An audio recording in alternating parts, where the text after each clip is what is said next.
Hi y'all, it's me. I'm here to share with you my next project for Diemond Dies. It's a Halloween project. For those who don't know, Diemond Dies, they make steel rule dies in various shapes and sizes for all your crafting needs. So I'll put the link down below for you to their store, as well as YouTube channel and Facebook page. If you place an order for $35 or more using the code THANKSGina, you'll receive 10% off your order and free shipping. It's an awesome deal. The dies are awesome. I'm totally impressed with them since I've been using them.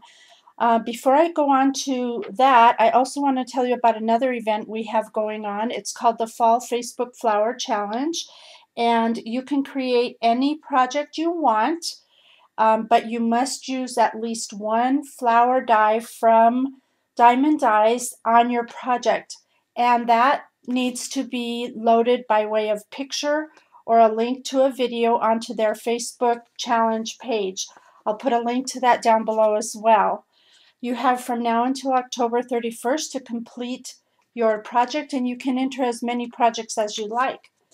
For the prizes of 1 through 3, our design team will be voting on the winners, and the first prize is $20 gift certificate, second prize is a $15 gift certificate, and third prize is a $10 gift certificate, of course, all to Diemond Dies.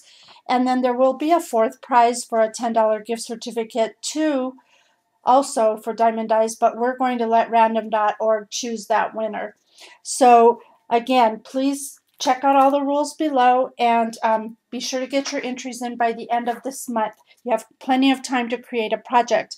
These are a couple of the dies that I have that are flowers, but of course there are more. This is the sugar plum flowers, and this is the realistic rose die. So you can use either of those if you have them, or whichever else you have, or if you need to purchase one, you have plenty of time to do that too. With that said, I'd like to share with you my project for this month, and I'll show you what I used in the making of this project. I've used most of the newer Halloween dies. This is the candy corn mini album die. This is the bats, and they come in 3 different sizes. I've used the tombstones, and you can see there's 2 there. I've used the spooky tree die, and I've used the witch's boots right there. And from last year, I used the spiderweb die, which is so cute. And then I also used from the rest of the other collection the cloud die. So let me show you what I've created.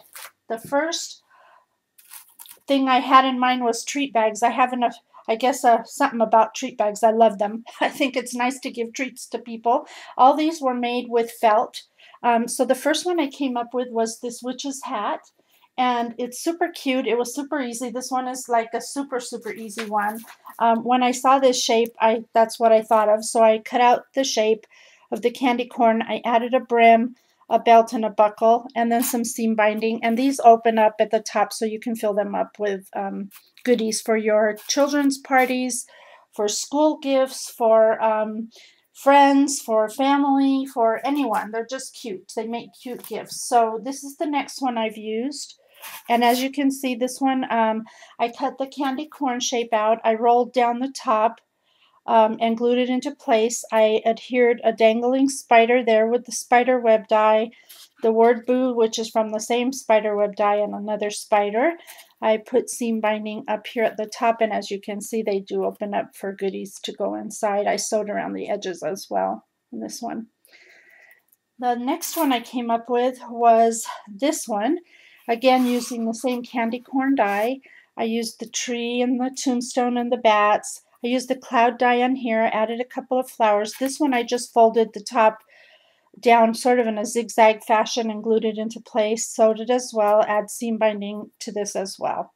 Super cute, super fast, super easy. You all should try them. They're lots of fun, and come up with what you can. Now this is the last one I've made, and this is the boiling witch. I don't know, for some reason I also saw this as a cauldron. So I added a couple of feet to the bottom of the candy corn there, and then I added the brewing mess, whatever that is, with bubbles that I hand cut. That's from the die, the witch's feet, and I striped her socks with some orange felt there, and then added seam binding. And again, it's a pocket so you can fill it in, and with lots of goodies. So there you go. That's my project for this time around. I hope you enjoyed it. I hope you participate in our challenge this month. It's lots of fun, so come on and join us and get your dies at Diemond Dies. See y'all next time. Do what makes you happy. Bye for now.